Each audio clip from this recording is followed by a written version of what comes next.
On December 8th, the Supreme Court heard oral arguments in Trump v. Slaughter, a case about whether the president can fire the heads of independent agencies without cause.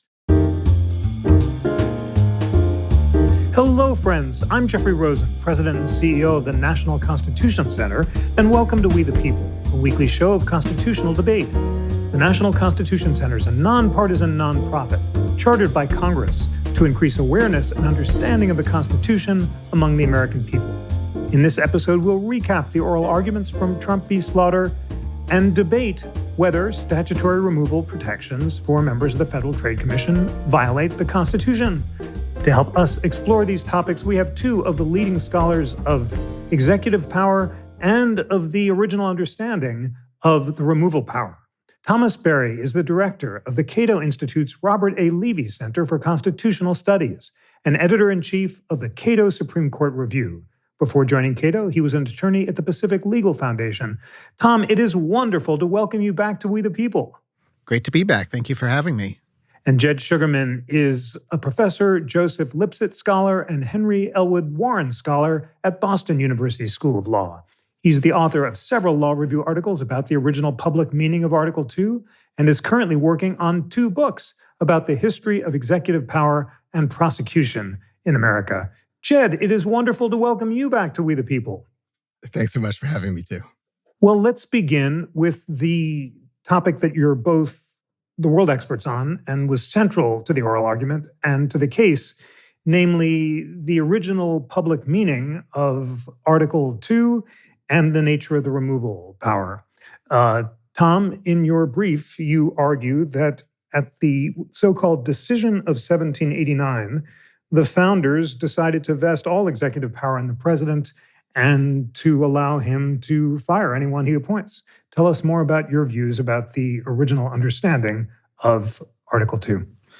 Sure. So I think to understand Article 2 and the removal question, you have to also understand the Appointments Clause. And I'm not just saying that because I'm an Appointments Clause nerd, but they really are closely tied together. And there was much more debate at the Constitutional Convention about the Appointments Clause rather than the removal power. So there was the debate and a lot of shifting perspectives about whether the president should appoint unilaterally, whether the Senate should appoint some or all officers, and then eventually they compromised on the system we know well now, which is the president nominates officers and then the Senate provides its advice and consent. So they can't enter office without the Senate saying, we approve and think this person is qualified. So Gouverneur Morris famously said that this was the best of both worlds. You'd have accountability in the president, but security in the Senate to make sure he didn't just pick a crony. And one of the things they were concerned about is that a president from Massachusetts might only know friends and family from Massachusetts. A president from Virginia might only appoint people from Virginia. So this Senate consent and advice would allow a more national pool of people being picked. So given that we ended up with that system, this kind of weird combined system of presidential nomination and Senate confirmation, the question then becomes, how does that interact with what was considered essentially the default common law rule for appointments going back to English common law, which is that the power to appoint comes with the power to remove. And you can in fact think of it in some cases as removal didn't even need to formally happen. Just if someone had the power to appoint to an office, they could appoint a new person while an old person was still in there. And simply the appointment of the new person meant, okay, this is automatically kicking out the old person. So that was sort of the default rule that made sense for them. But then, as you mentioned, this decision of 1789, when they're creating the first cabinet offices, the Secretary of War, the Secretary of Treasury, et cetera, they're thinking, well, how does that rule, how does that sort of default standard apply now to this odd combination system we have of appointments? If the president appoints with the Senate combined, does that mean the president can only remove with the Senate consent? Is it the mirror image of the system that we have? So these were essentially the two sides or the two main proponents. One side wanted to create systems that said these cabinet secretaries could only be removed with the consent of the Senate. The other side wanted to say, no, it's just in in the president himself. And they looked to a few clauses in the Constitution for why that made more sense, focusing on the vesting of all executive power in the president. Ultimately, the statute that they passed did not include any provision giving the Senate any say over who's removed. It doesn't even explicitly sort of say who has the power to remove, but it obliquely refers to what happens when someone is removed. And so, in effect, the result of that, the practice afterward, was at-will removal by the president of those cabinet members who were created in 1789. Thank you so much for that.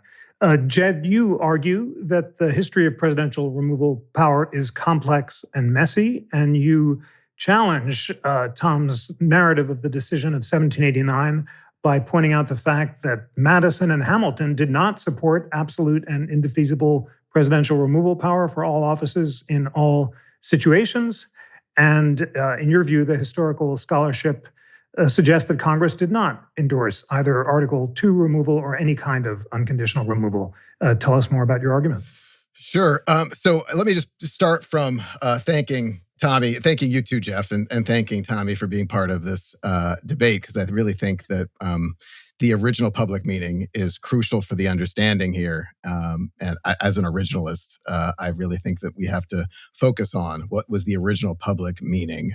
And so let me jump right to where Tommy started.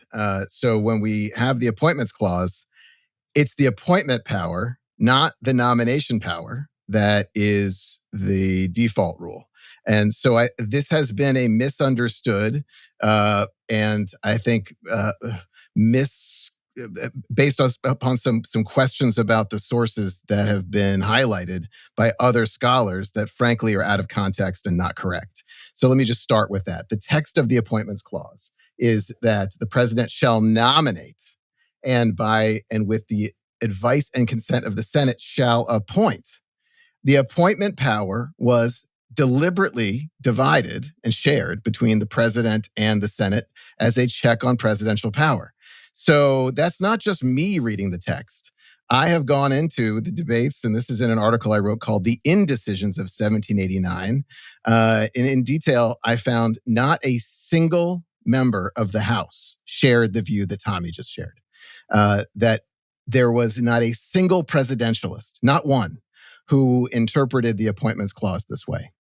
They did indicate a default rule, but those who indicated the default rule said that removal is incidental to appointment, and that block of House members were all senatorial. What that label describes the a group of about a third of the House that thought that the Constitution did have an answer, and that answer is that for any removal, it had to be both a president and the Senate agreeing. So if we're talking about original public meaning, it's not just our reading of the text. This was a unanimous understanding. There's one exception. You can read my articles to find that one exception, but he turned out to be a congressionalist in favor of congressional power. Don't just rely on me on that. That's also what Alexander Hamilton said in Federalist number 77. And so let me just read to you what Hamilton wrote in Federalist number 77. The consent of the Senate would be necessary to displace as well as to appoint. A change of the chief magistrate, therefore, would not occasion so violent or so general a revolution in the offices of the government as might be expected if the president were the sole dispenser of offices.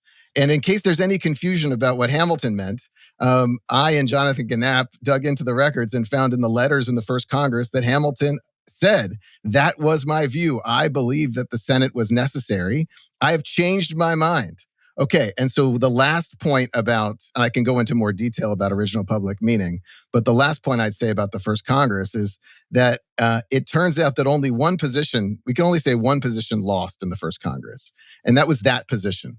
But 1/3 of the House thought that Congress had the power to decide these questions, and about 1/3, maybe, thought that this was a matter of an interpretation of Article 2 and presidential power.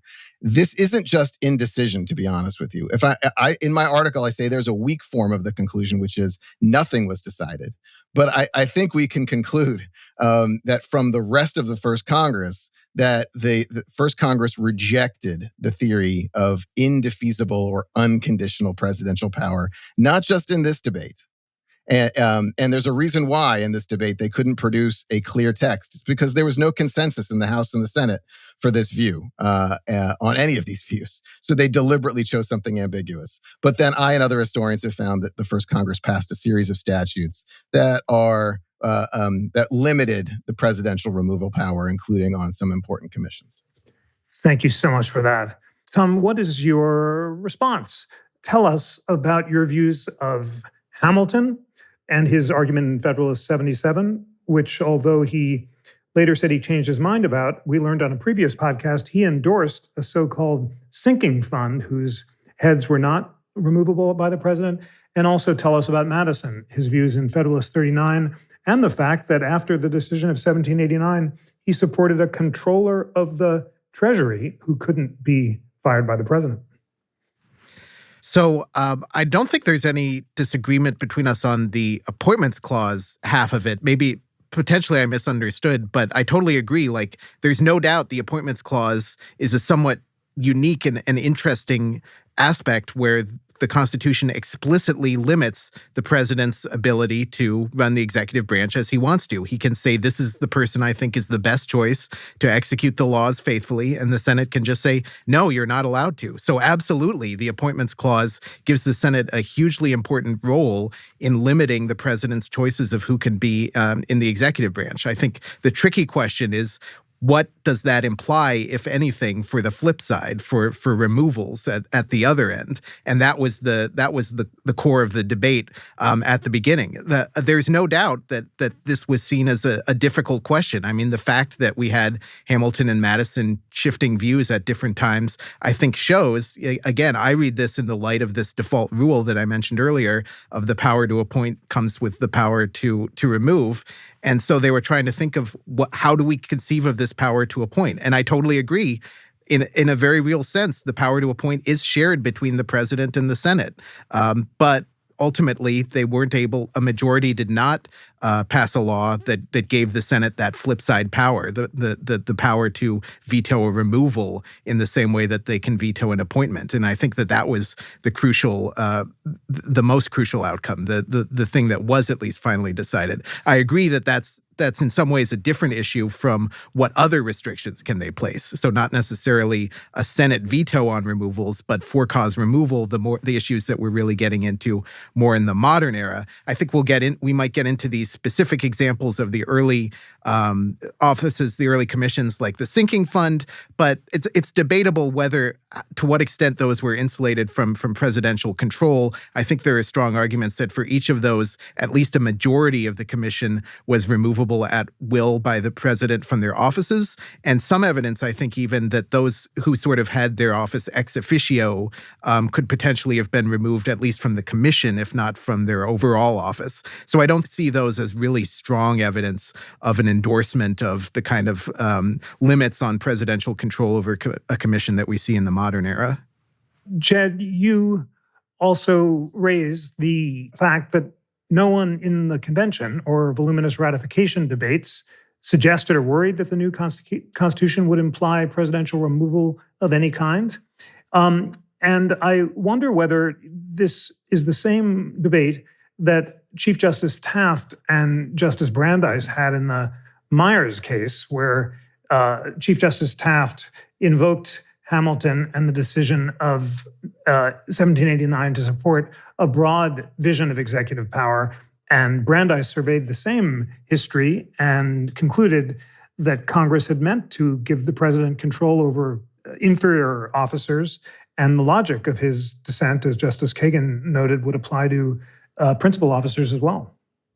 Yeah, let me go through that step by step and take a big step back to your question, both geographically and chronologically. So it is true, as you just said, exactly right. The convention never talked about a removal power of anyone's, right? And not the Senate's, not the Senate's and the president's. It was something left open-ended. And in fact, when there are debates about the executive power. The debate made it very clear that whatever executive power meant, James Wilson, considered one of the architects of Article 2, said, heaven forbid anyone think that I'm suggesting that it is inclusive of royal prerogatives. And so there is, first of all, the question of, even if there's an assumption of what the royal prerogatives were, that they knew that it would be odd that the revolution against against the royalism and also extensive parliamentary power, that they would endorse indefeasible power by many people. There is a theory of checks and balances. So then, Jeffrey, why did the ratification debates in all of those volumes? Man, we've got Jonathan Gannap and I have gone through the entire anti-federalist debates and have challenged the unitary executive theorists to come up with a single example of any one of the ratification debates, either suggesting it because they wanted it, or here's the more interesting question.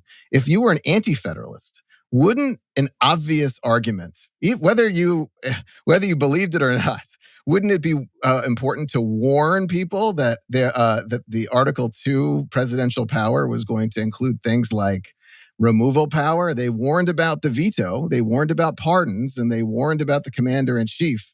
And the one example that the unitary executive theorists point to is wrong. So Luther Martin invokes not executive power. He says that the president seems to have a power to fire military officials under the commander-in-chief clause. We call that a dog that didn't bark. Now, let me take a step back to the history here. There's a reason why. It wasn't that the assumption was obvious that there would be a removal power.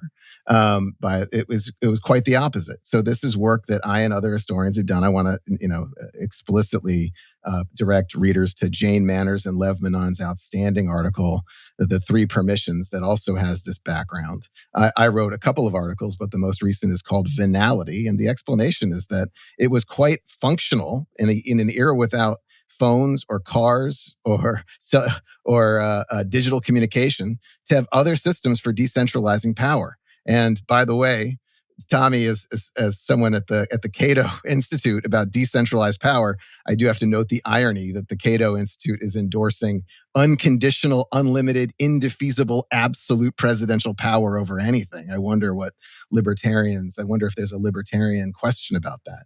But it's not just libertarian theory today. It was English history that it was important to make bargains with the literate people out in the countryside who were trained and were competent to be able to sell offices and have a property interest that was unremovable. And that was the English background. That was also part of the colonial history as well. That is the English backdrop. It turns out in this case, as some people say, the past is a foreign country. Jeffrey, in this case, it literally is true. The past, when it comes to original public meaning, is a foreign country. And on removal, the English history matters, and the English history is clear. Executive power, this phrase executive power, did not imply removal. And there is not a single piece of evidence from English history or from the treatises that people cite, from Blackstone, from the convention, from ratification, that these assumptions are what, frankly, is in Tommy's brief or has been in the Supreme Court's precedents over the past decade.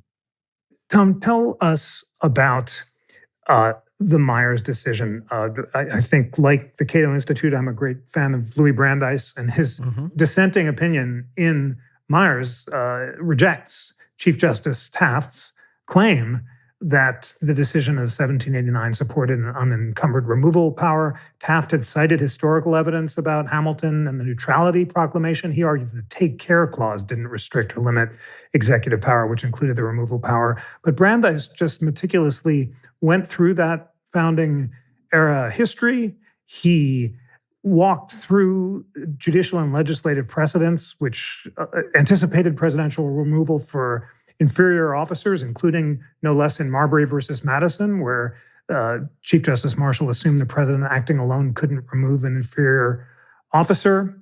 And he concluded, after running through the history, with the memorable libertarian line, the doctrine of the separation of powers was adopted by the Convention of 1787 not to promote efficiency, but to preclude the exercise of arbitrary power. The purpose was not to avoid friction, but to save the people from autocracy. Was Brandeis wrong? Well, this raises. I mean, I'm glad Jed raised the question of like, why would a libertarian support a unitary executive? I totally acknowledge that might seem an odd conflict at first, or a tension between our general concerns. We very rarely file amicus briefs on the same side as the Solicitor General, on the same side as the federal government. So what I say in a nutshell is that we think the executive branch should do about 1% of the things it currently does and have about 1% of the powers it currently exercises. But whatever powers it does have must be directly accountable and controllable by the president. And the reason for that is that the separation, when we're talking about separation of powers in this context of so-called independent agencies and things like that, we're not giving power to other branches that are chosen in other ways and that have other prerogatives like Congress or the courts. We're essentially giving power to the past, to people who were appointed by presidents, just not the current one. And so when they make decisions, you can't blame the one person that people have a vote over, which is the current president.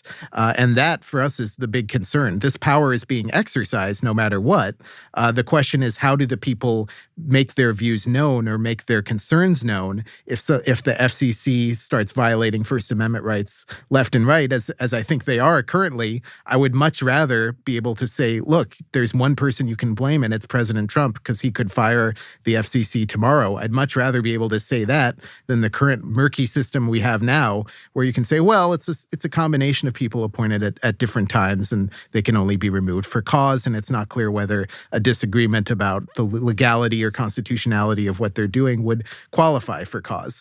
So I totally agree and am sympathetic to that sentiment that separation of powers is a crucial issue here. I just think it's unfortunate that the rise of independent agencies has caused us to think that intra-executive branch splits can be the way to create a separation of powers, as opposed to the design in the Constitution that it would be the courts and Congress primarily checking the president. So again, I think the Myers opinion shows that this was a difficult issue, and there is a ton of history.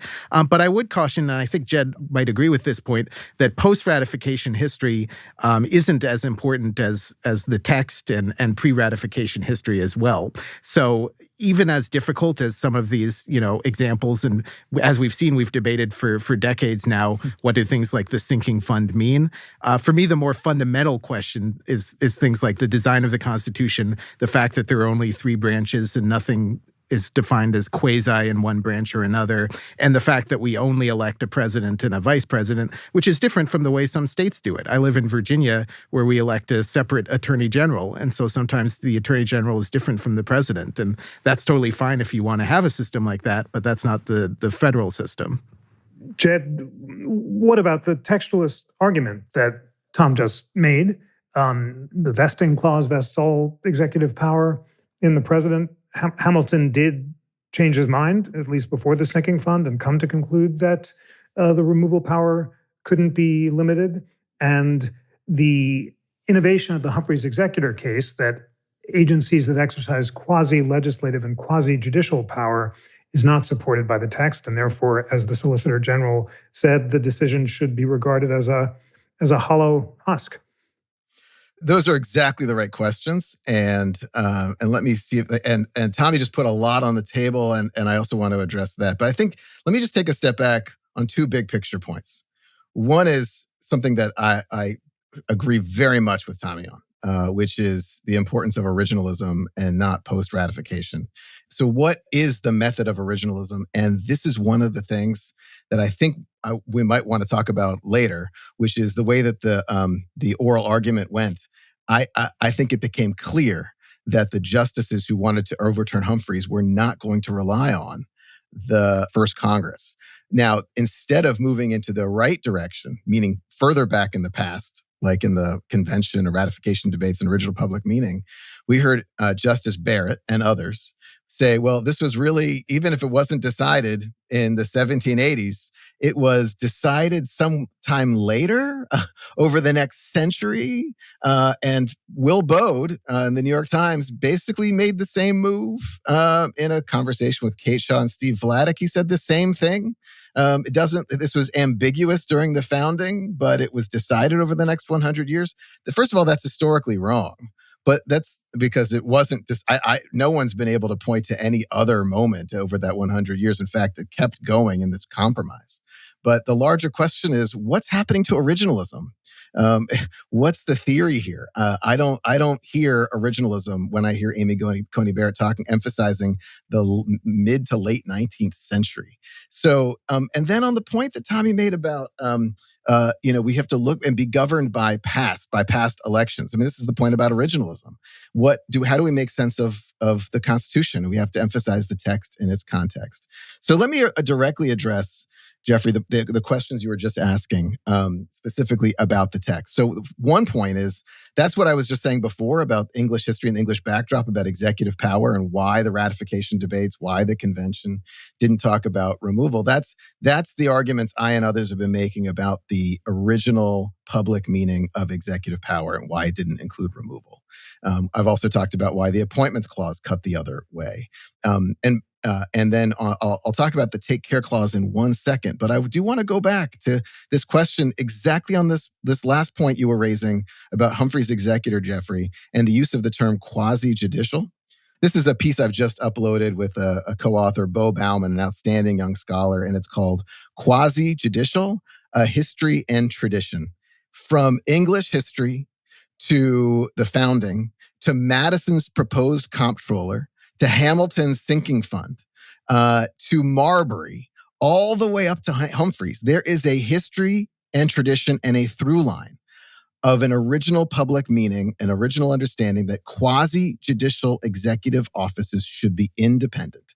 Let me be very specific. One, I haven't even talked about Madison yet. So I haven't talked about Madison versus Marbury or Marbury versus Madison. One, in Federalist number 39, let me go back and quote what Madison said. This is so Hamilton originally thought it was the Senate. Madison originally thought this was a congressional power. The tenure, this is Madison in Federalist number 39. The tenure by which the judges are to hold their places is, as it unquestionably ought to be, that of good behavior. The tenure of the ministerial offices will be subject of legal regulation conformably to the reason of the case, an example of the state constitutions, which were, by the way, a mix of different practices, especially under quasi-judicial. I and other scholars have interpreted this, but in case there's any question about what Madison meant, he told us in the middle of this debate in Congress that's otherwise known as this myth of the decision of 1789, Madison proposes a comptroller that he says is partly, because the comptroller is partly executive, but partly judicial in the Treasury Department, he should be, the comptroller should be insulated from presidential control. And that debate tells us that there was a default rule from the proposal that even if the proposal said removable by the president, everyone understood that default rule to be protected because it didn't say removable by the president at pleasure. That's a different world from our world, but their default rule was you needed good cause. Let me also just point out two more things. The sinking fund. Hamilton's proposal was for a three of the five to be unremovable. It was the Chief Justice telling us about quasi-judicial. The five members would include the Chief Justice, the Vice President, i.e. the President of the Senate. So that was number two. And his third proposal was for the Speaker of the House. That was 3 out of 5. That was Hamilton's proposal. And Marbury versus Madison, Chief Justice Marshall says 3 different times that Marbury, an executive office of something called a Justice of the Peace, was unremovable. If this was in Marbury versus Madison, I think we can say that judges understood a quasi-judicial. He had only a 5-year term. He was not an Article III judge. Justices of the peace were executive offices. He had a 5-year term. Why was he unremovable? Because 1, the default rule, and 2, that default rule applied especially clearly to quasi-judicial offices. That term was used in the 19th century. Humphreys was using a history and tradition and not making it up. Two big threads there that I'd love you to respond to. Tommy, first, the constitutional history that Jed just presented, suggesting that from Hamilton's sinking fund to Madison's controller of the Treasury to Marbury versus Madison, The framers, or at least Hamilton, Madison, and Marshall, did anticipate quasi-judicial offices being insulated from presidential removal. And second, his point about what Justice Barrett called in the oral argument liquidation. She did suggest that subsequent 19th century practice might have led to unchecked presidential removal being accepted. Do you agree with her history and her methodology? Should the court look to 19th century practice? Sure, I'll address the second one first. I was in the courtroom, by the way, so it's always a treat when I get to sit in the bar line. And my understanding of that colloquy she was having was that the Interstate Commerce Commission was raised, which is, I think, from the 1880s, and it's often treated as sort of the first something like a modern independent agency. And I think, to some extent, they were having a very basic, almost mathematical debate about which is more important. So if you say there's nothing kind of like the modern independent agencies up until then, but that from then to the present, we do have them, the defenders of Humphreys were saying, well, we win on the math. That's like 140 years, whereas we only had like 110 years before then. And I understood Justice Barrett to be opposed to that sort of basic mathematical argument. She was saying, okay, those aren't equivalent. The first 100 years have more weight than the last 140 years because the farther away you get from the Constitution, the less and less, people are alive who were there at the ratification, the more language changes, et cetera, et cetera. So I was understanding her to be basically saying, the fact that we started to have independent agencies, even in the 1880s, that's not early enough for me to give any weight to what that is. Certainly, I think they would potentially give weight to those first things like the sinking fund. But there was a lot of debate. It gets kind of nitty gritty. And it's, to me, I'm just taking a step back. My gut is that these weighty constitutional questions shouldn't really hinge on like who the fifth person on one committee was in 1790. But nonetheless, we did get into that. And ultimately, the thing that was enacted was not 3 removable people. It was only 2 removable people. So yeah, for every thrust, there's a parry on these earlier ones. And of course, for the comptroller, if Jed is right, I honestly have not dug into the usage at the time to be able to evaluate whether Jed's right on the interpretation of that statute. But you can say as well, okay, it was proposed, but it wasn't ratified. So to me, my cards on the table are, I start with the more formalistic presumption just based on the text and structure of the Constitution as well. And for me, I kind of have a high bar for what kind of evidence would I need to see in terms of a clear consensus of tenure protection to overcome that. The last thing I want to mention is that one misconception I often hear about the unitary executive, not from Jed or scholars, but just from the general public, is that it means the president can fire every single member of the executive branch at any time, right down to a post office employee or something like that. That's not how I see it. I don't think that's even how Justice Scalia saw it. So again, going back to the appointments clause, we have principal officers and inferior officers. And the modern doctrine of inferior officers is that they're directly supervised by a principal officer. And there's a Supreme Court case called Perkins that basically said it's okay to insulate those inferior officers from direct removal by the president because they're controlled by a principal officer, and the assumption being that that principal officer himself or herself is removable by the president. So I'm not sure whether things like justices of the peace would qualify as inferior officers. We'd have to dig into who are their supervisors, how are they controlled. But that's one possibility. If we see tenure protections in the early years of the country, were those tenure protections for people who would be better described as inferior officers, where you don't have as much concern about the president's ability to control the executive branch because the president can fire their supervisor if he doesn't like what they're doing.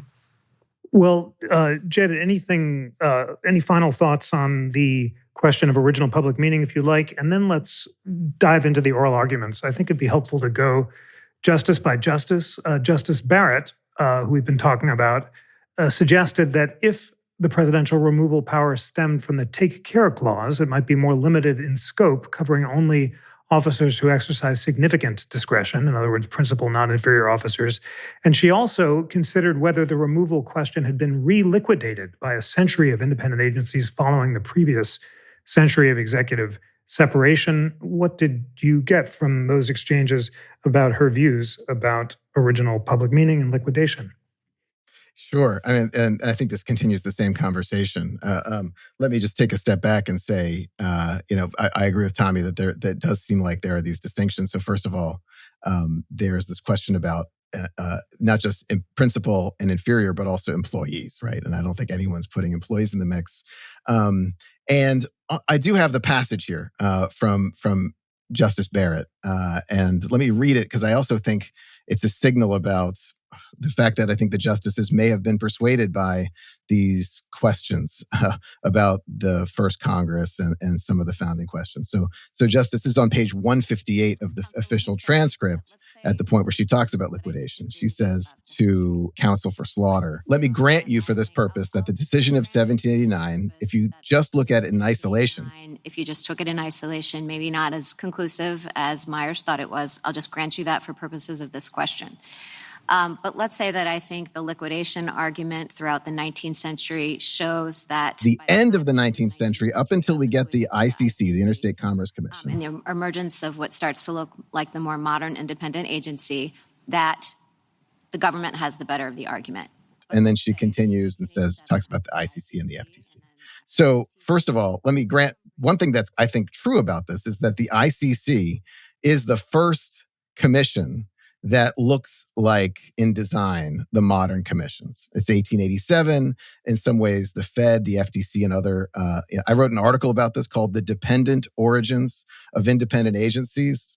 I can go into detail about that, but for these purposes, I think this is not just a problem in terms of originalism, right? Like, what is liquidation? I mean, liquidation basically means we don't know what the founding meant, so we're going to look at practice. Then that's an abandonment of originalism. That's called construction. And construction relies on precedents. And those precedents include the precedents we've been talking about, including Humphreys. Once we get away from the founding, then the burden is on originalists. And frankly, I think, Tommy, I haven't heard from you a conclusive argument on the original public meaning. I think the history is clear. I think the history is clear that the founding rejected this argument about both presidential power or an indefeasible presidential power. And let me just say about this liquidation question, right? It's not how you described it, and it's not how Justice Barrett described it.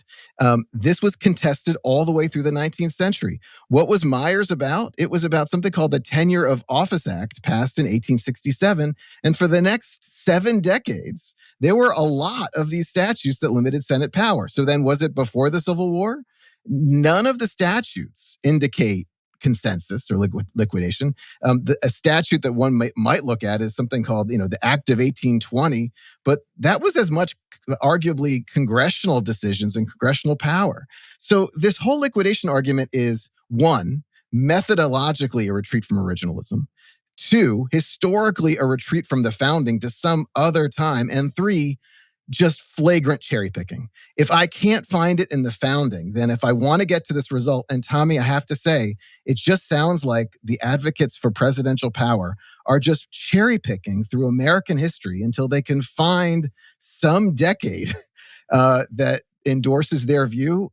Tommy, I guess in this debate, I frankly am surprised that we don't have any evidence from original public meaning. And that's why this retreat to liquidation is such a confession.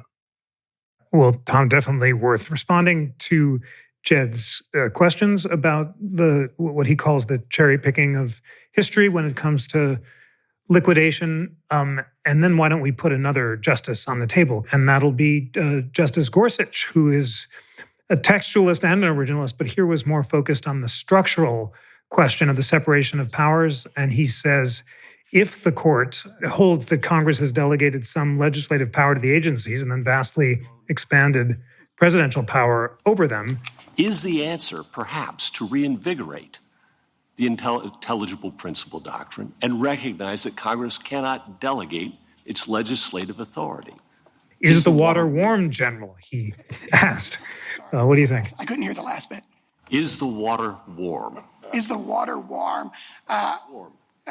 Yeah, that was a funny moment, and it seemed like the Solicitor General wasn't hearing him or getting wasn't familiar with that phrase, so it was kind of a weird, awkward moment. I'll just say we could go back and forth forever on the history and what it means. My big picture point here's my case for why it's not cherry picking is simply that from the founding from 1789 until the Interstate Commerce Commission in 1887, we didn't have top level of the government, important independent agencies like we have seen proliferate in the 20th century. And that just is my one sentence encapsulation of the history that I think matters and that I think matters to Justice Barrett. That Congress did not go so far into creating these sort of insulated, again, looking backwards, mix of appointees from different presidents until that point. And so I agree that they tried different things. Again, if you look in the Tenure of Office Act, my recollection is that a lot of that can just be explained by the post-Civil War era when you had a Congress that was vehemently opposed to Andrew Johnson in all things and everything. And of course, politics affects what Congress does and can motivate them to brush past what might be the proper separation of powers. But that's just my big picture point, is that the core of top level, directly underneath presidential level powers were vested in people removable at will up until this sort of novel invention in 1887. And I think that history matters. So when Gorsuch was talking about the separation of powers and the intelligible principle, my ears perked up and it was music to my ears. This really, to understand this, you have to also understand something Justice Kagan had said, which is that, well, Congress wouldn't have given all of this important power to these commissions if it had known we were eventually going to strike down their independence. And if you take away a half of this bargain, you end up with just massive, uncontrolled, unchecked power in the hands of the president. This is too much power to put completely under the president's unilateral control. And Justice Gorsuch was essentially responding to that, saying, if it's too much power, and I'm quite convinced he thinks it is, that's for us to do too. That's the next case. And I agree entirely with him. And I think his point was, if two wrongs don't make a right, in other words, if they have too much power, if they have power that's not properly within the executive branch or that's not properly cabined by statutory text, and they also have this novel invention of tenure protection that's unconstitutional, we shouldn't keep both unconstitutional things. We should have the courage to strike them down, even if at different times.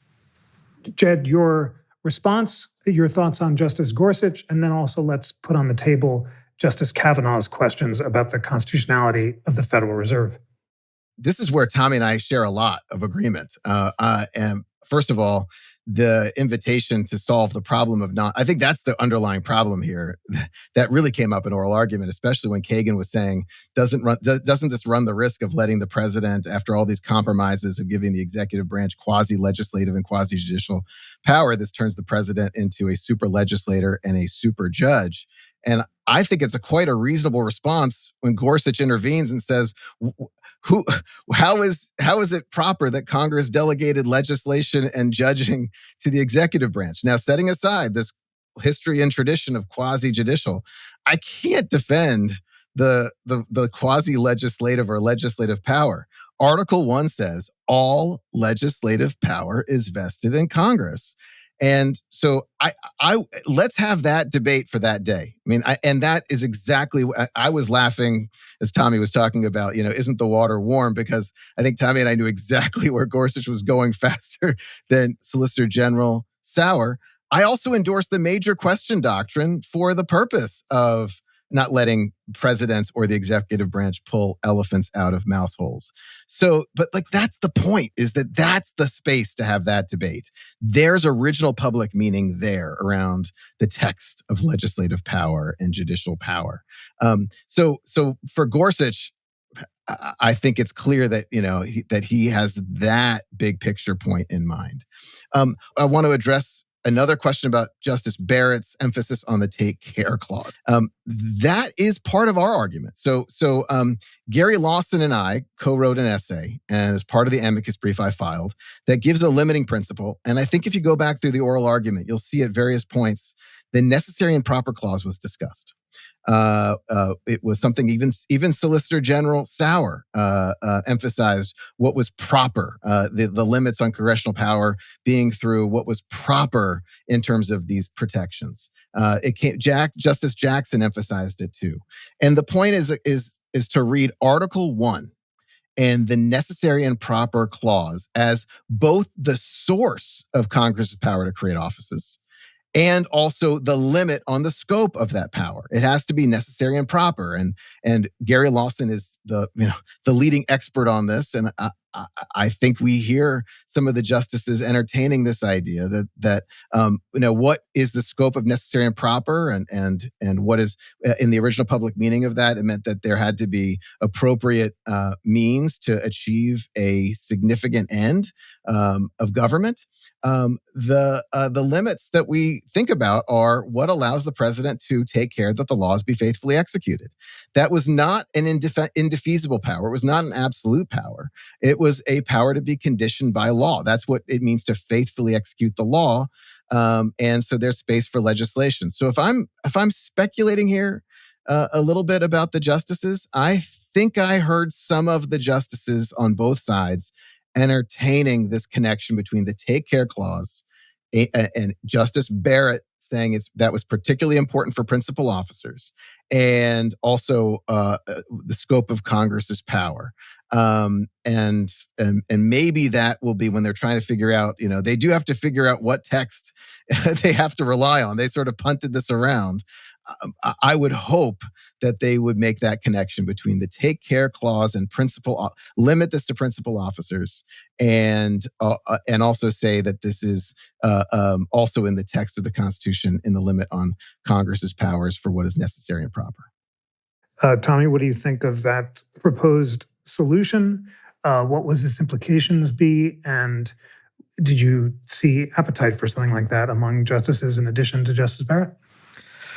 I'm not sure whether I did. I wasn't as attuned to that as I'm sure Jed was, since he's been the big proponent of the take care clause. I would be open to that. I think they're certainly connected with each other. And again, I'm certainly open. I would not be opposed to a ruling that only applied to principal officers. And I should say that, to some extent, I'm recalling the classic law school debates about rules versus standards. And I think to some extent, some of the disagreement or how this cashes out is that Jed and I might, as I read it, his approach is more of a standard, whereas I think the unitary executive, the sort of hard rule about removability no matter what, is more of a rule, but they're towards the same end, which is presidential control.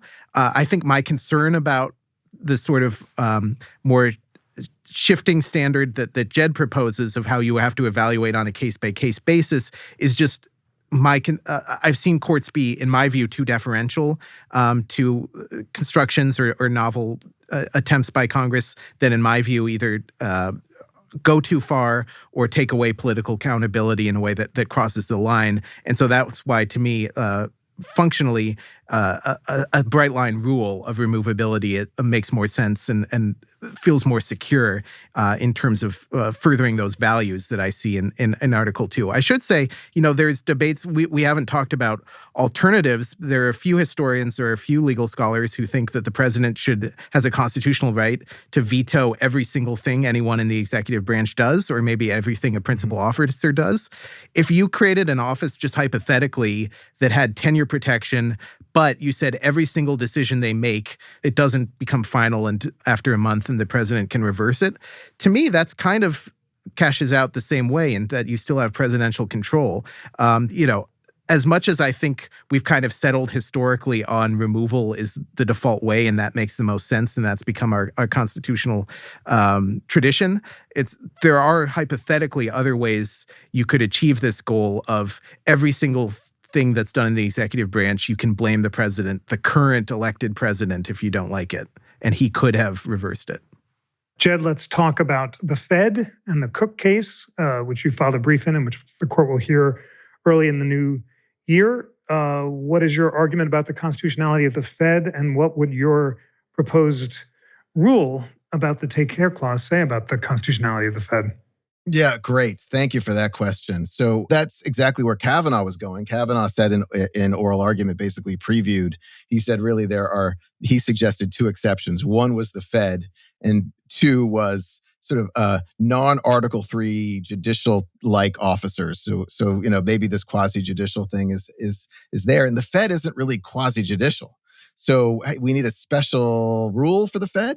And the problem that I indicated here is that there is no originalist basis for distinguishing the Fed from the FTC. I mean, they were both passed in the same, one was 1913, one was 1914, basically same structure, and they were both about fiscal matters. And so the problem is, and we come back to Tommy's point about rules and standards, I think the elephant hanging over the room of this entire debate was the apparent all or nothing on both sides. And I really think in the end that it's a problem for the justices to try and deal with the absolutes of a formal rule.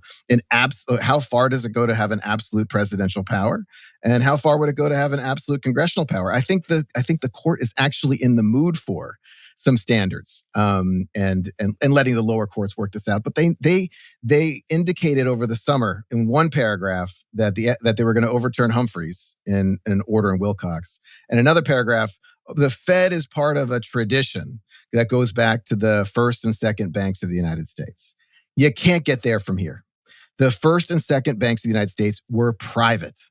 It would be what we call an a fortiori problem. If the Supreme Court tries to write an opinion that says we're going to rely on the first bank of the United States, then they would be endorsing, and that's going to be the basis for the Fed. They would be endorsing a completely independent and private model of executive power, which contradicts their interpretation, contradicts the Unitary Executive Clause. So you can read my brief to see more about that history and that argument. But that's where Gary Lawson and I come back and have, and our interpretation is about that balancing. What is necessary and proper? What debate is more famous about necessary and proper than the first Congress's debate about the necessary and proper clause being the basis for the banks. And then that's also the basis in McCullough versus Maryland, maybe the second most famous case after Marbury. All of those cases endorse this kind of balancing of checks and balances. The irony of calling, what else? Checks and balances are not only a form of government, they are also references to banking, checking accounts and checking and balancing your account. Well, let's use that metaphor. What is going to check and balance our accounts when it comes to these important issues? It's checks and balances. And that is the original public meaning of the structure of the Constitution. They did not design a constitution of absolute silos of one power here. They mixed it exactly where Tommy started. The Appointments Clause mixed presidential power and Senate power. That's what we also see with the checks and balances with the Fed. And we think that going all the way back to those debates, a combination of the necessary and proper clause and the take care clause that allows a president to take care that the laws are being faithfully executed. That's the balance of the take care clause. And so we think, and that's not just me, and that's not just Gary Lawson, conservative originalist, that's also conservative Chief Justice Rehnquist's point in Morrison versus Olson. There's nothing that contradicts the take care clause by allowing the president to remove, but requiring good cause, i.e. good faith. Tom, your thoughts about the Fed? Should originalists bite the bullet on the Fed and accept the absolutist view that the unitary executive theory applies? And then as we sum up, what is your response to the claim that was raised, especially pointedly by Justice Kagan, that since Congress gave lots of power to the independent agencies with the understanding that they'd be insulated from direct presidential control, striking down the removal protections while preserving the delegated power would result in a massive transfer of power to the president that the framers could not have imagined? Sure, happy to. I wanted to briefly respond to just the last point Jed made about what counts as for cause. I think that's a really important issue. So if you interpreted for cause as essentially any disagreement that the president has on policy grounds or legal grounds with how someone is executing the law, then, that would be such a capacious standard that then you might not have constitutional issues. But I think the flip side is you wouldn't really have the controversy that you have now. So I think what this comes down to is the question of, can the president remove someone simply for a disagreement about policy priorities, how they're executing things? And I'm not sure whether Jed thinks that falls into the realm of faithful execution or disagreements about faithful execution. But if it were that expansive, then I don't think you'd have a constitutional issue, but you also it wouldn't be much something that presidents would chafe over. In terms of the Fed, I have the luxury of not having to argue the case and not having to get a coalition of justices to write an opinion in my favor. So I have the freedom to bite the bullet, and which the Solicitor General understandably probably felt would have been riskier for him to do so. So yes, I'm willing to bite the bullet and take the full libertarian position that I think the logic does apply to the Fed. I think any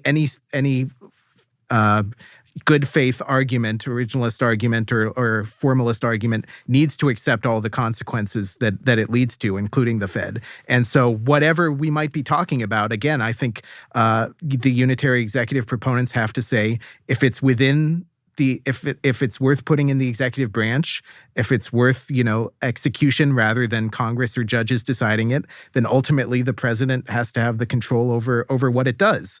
And so my answer for all of these, and this ties into what you asked about Justice Kagan, is absolutely this would give a lot of power, I think too much power, to the president. But maybe the silver lining to that is then we would finally acknowledge, okay, should the executive branch have this at all? And so the solution, again, is not to keep the tenure protections, not to make them quasi-independent.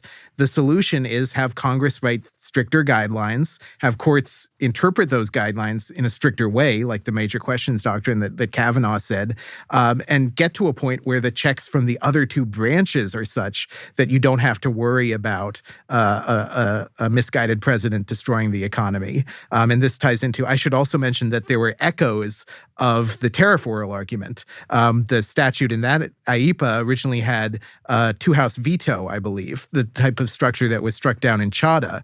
And there was a similar question raised about, how do we think about the fact that the original bargain Congress thought it was executing is no longer in place because these vetoes were struck down.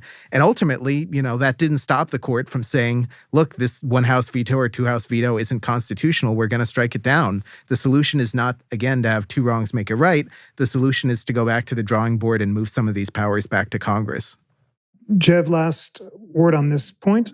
After the court struck down the legislative veto in Chadha, as the Solicitor General noted, this was a transformation of the separation of powers and deprived Congress of an important ability it exercised for over 50 years, since 1932, to check the president. What did you hear the other justices saying about the proposed solution that Congress should just do its job more and legislate more precisely, given the fact that it has been unable to do that for the past 50 years? And might that practical reality influence the outcome of this case or not? Yeah, and that's actually what I was going to finish on, was just how much Tommy and I might have disagreed on a lot of the details. But let me just flag a few things that I think we agree on. And on that last point, I may disagree with Chadha on its basis, but I am not persuaded by arguments that, well, because there was a misunderstanding of the Constitution and a series of compromises, we should just default, let Congress or any, this is the point about the rule of law. Just because other actors over the course of time have vetoed or not vetoed, or just because a president endorsed something, that's the problem with this entire liquidation misunderstanding. Liquidation, basically, it does not mean what I think the originalists actually should be committed to, which is, instead of it solidifying the Constitution, it liquidates the Constitution so that it flows downhill, down a slippery slope. And so I think if, let justice be done though the heavens may fall. So let me use three cons here to wrap up. One is let me praise Tommy for his consistency. That's the first con. If you really believe that the president has this power of removal for any significant executive power, then I appreciate Tommy's consistency and going with his the second is convictions there, consistency and convictions. But the second point is what you were just asking about Congress. I think Tommy and I agree that the source of this problem across the board, from the non-delegation problem to the major question doctrine to the problem that the justices agreed about, that the unitary executive is just a second order problem, is that Congress doesn't do its job. And the unitary executive theory is like a fallback to correct a basic problem. I think we should be listening to Gorsuch. Maybe odd to hear me say that, but I think Gorsuch and Tommy are right. This is really about first principles of legislative power. So that's Congress. And the third con is the importance of conversation. I mean, maybe pros and cons here. I really want to just thank Tommy's engagement here on these questions. We should be having more of these conversations and more debate. And I really appreciate the engagement on these fundamental principles.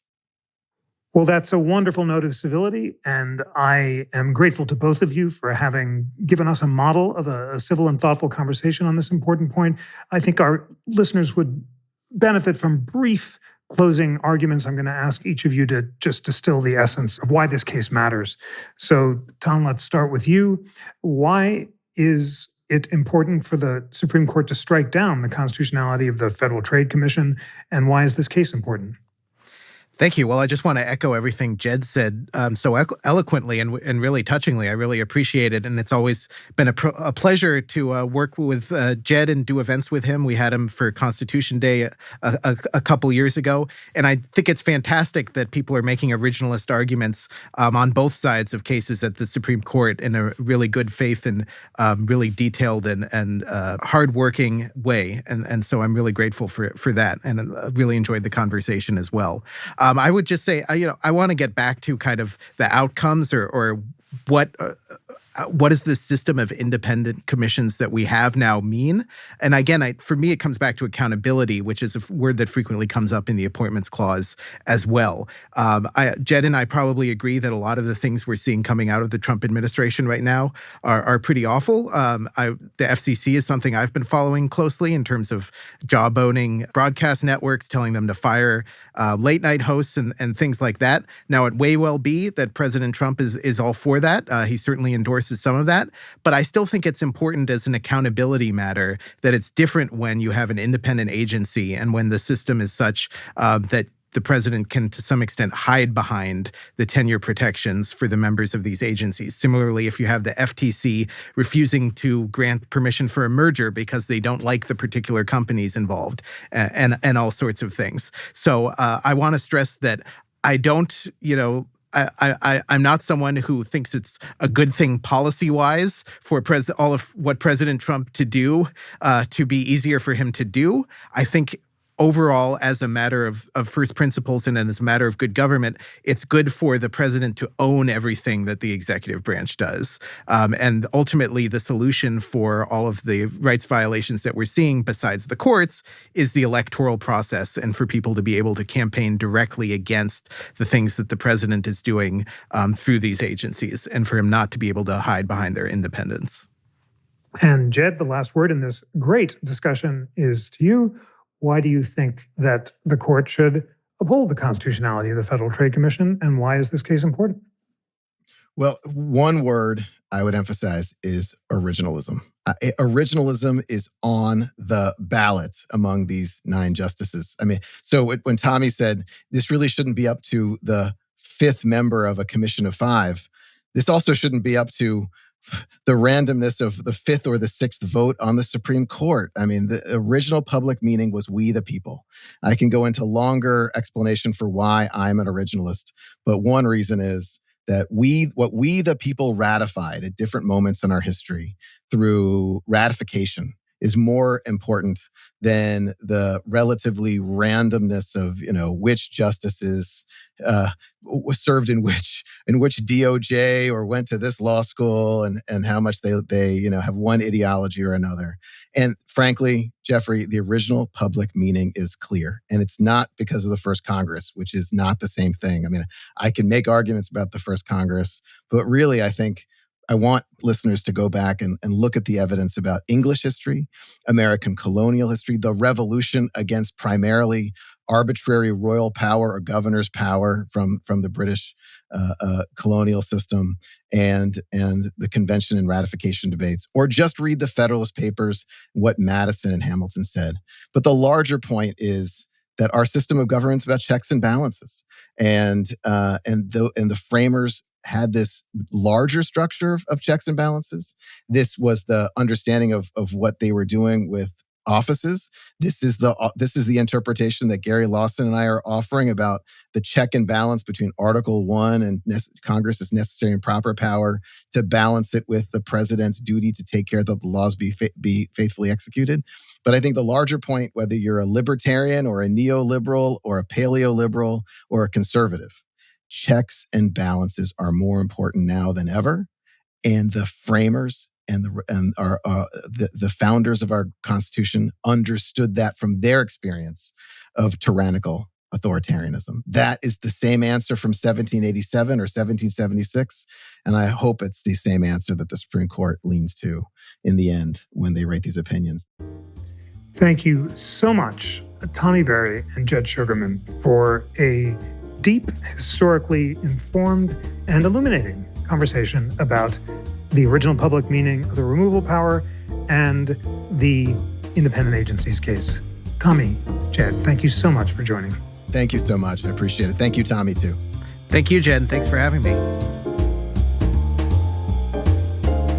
This episode was produced by Bill Pollack and Griffin Ritchie. It was engineered by Bill Pollack and Sedona Lamar. Research was provided by Griffin Ritchie, Anna Salvatore, Trey Sullivan, and Tristan Worship. Friends, please check out Pursuit, The Founder's Guide to Happiness. It's the wonderful 12-part podcast series I recorded with Ken Burns and great American historians. We've just released 2 bonus episodes, which include the song cycles I wrote for the podcast. Please check them out at Pursuit, The Founder's Guide to Happiness. Please also check out my new book, The Pursuit of Liberty, How Hamilton versus Jefferson Ignited a Lasting Battle Over Power in America. If you'd like a signed bookplate, just let me know. And also The Pursuit of Happiness, How Classical Writers on Virtue Inspire the Lives of the Founders and Defined America. And always remember, as the National Constitution Center is in your thoughts during the holiday season, that we are a private nonprofit. We rely on your generosity, passion, and engagement for all of our programming and everything we do. Please consider donating at constitutioncenter.org/donate. A New Year's gift would be so appreciated to signal your membership in this great community of lifelong learners. It's an honor to be learning along with you. On behalf of the National Constitution Center, I'm Jeffrey Rosen.